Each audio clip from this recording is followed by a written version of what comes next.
that be considered a dangerous field to be in, scaffolding, like makeshift kind of elevated structures, right? It's So high risk. yeah. That's why they get good money. Have you had any problems in the time you've been working in the field? No. If you know what you're doing, it's pretty safe. So you got to wear like harnesses. Always be hooked up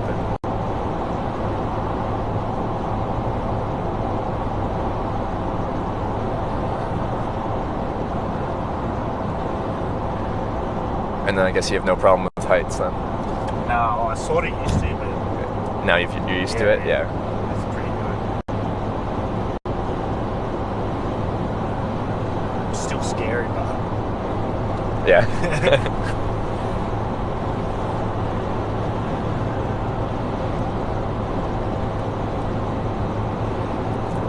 So what did you do just before you're doing this? I've been filming Hitchhiking full-time for 15 months. Before that, I was traveling on and off for 4 years. I'd work in Canada, save up money, quit my job, go travel off that money, and then go back home to Canada, repeat the process. Before that, I was in college for accounting and finance. I was doing my business degree. And then I got bored. Started hitchhiking around my province as a means of getting around, because transportation options in Canada kind of suck.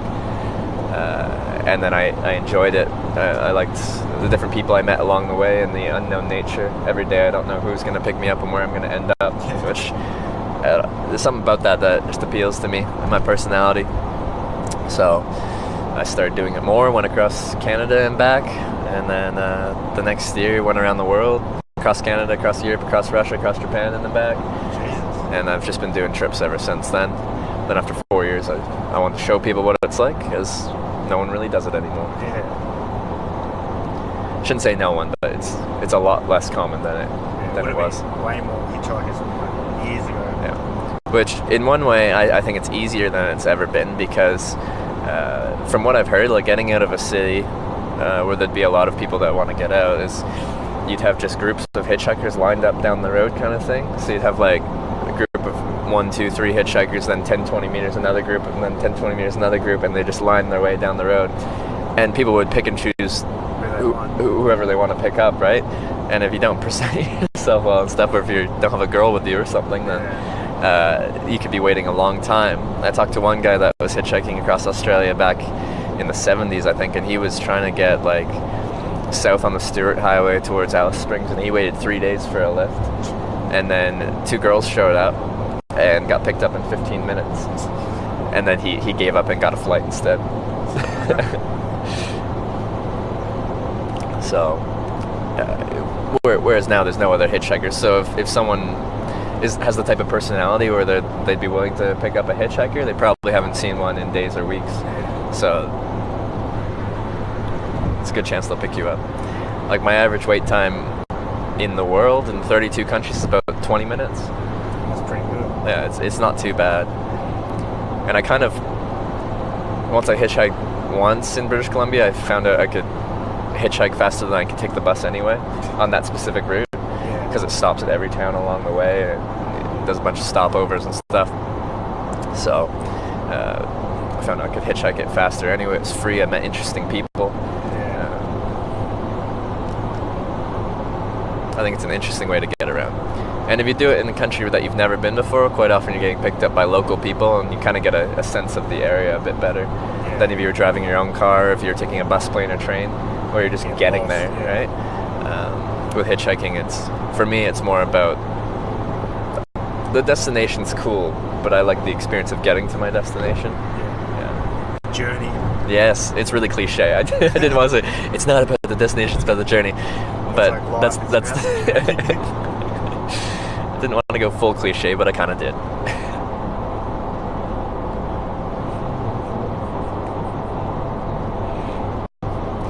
Have you done a bit of traveling? Yeah, I've been.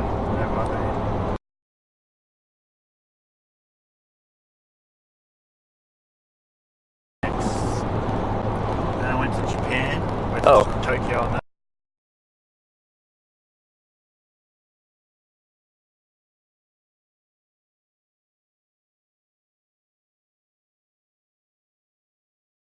Ago. And I thought it was really interesting. Good for hitchhiking, different for hitchhiking. people are very curious. You know, they see someone that's clearly not from Japan, right? Yeah. So That bullet train was pretty cool. I did that in one section just because I've always wanted to take one of those bullet trains, and it's so smooth. Yeah. You go fast.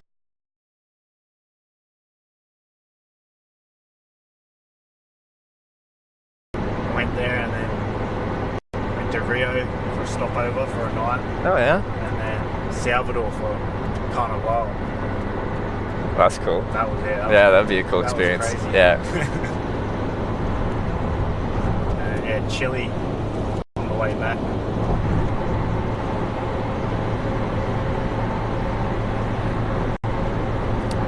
Were you in Chile for long? Nah. No. Okay. So yeah, I've never done anything in South America. I'd like to, but I haven't done it yet. Yeah.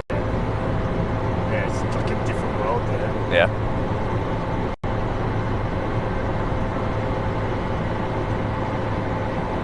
Anywhere you're looking at going to in the future? I want to go to Thailand. Yeah. Go to the Phi Phi Islands and that. Oh yeah.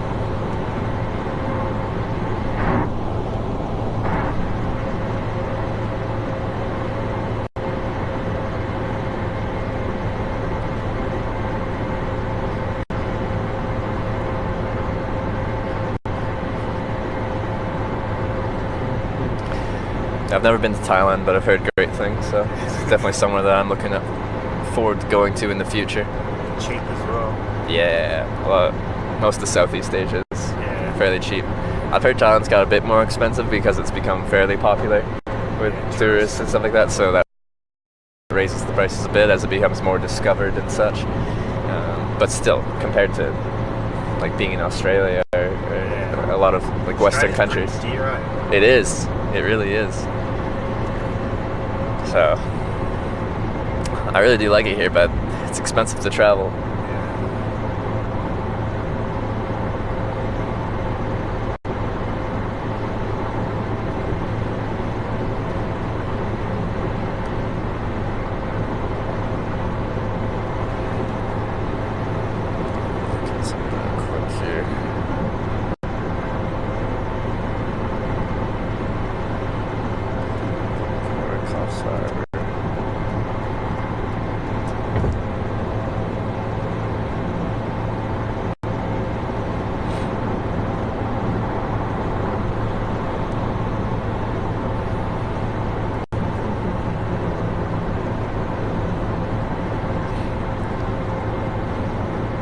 Along this coastline up here, is there some like awesome kind of smaller spots that you've been to? I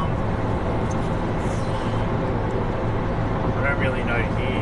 Yeah. Like, Or closer to Goldie or Byron Bay? That's nice. Yeah, that's the most eastern point of Australia. That's good. Yeah. It's like hippie, small little hippie place. Yeah.